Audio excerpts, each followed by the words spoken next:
សួស្តីអ្នកទាំងអស់គ្នាតោះយើងមកធ្វើខួរក្តាមអាំងមុននឹងធ្វើខួរក្តាមអាំងយើងត្រូវលាងសម្អាតនិងបកស្នូកក្តាមនិងតួខ្លួនចេញពីគ្នាហើយលាងសម្អាតវា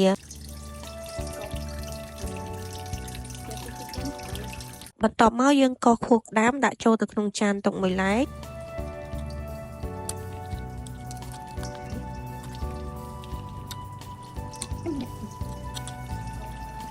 នៅពេលដែលកោសរួចរាល់ហើយយើងក៏លាងសម្អាតស្នូកក្តាមនោះម្ដងទៀត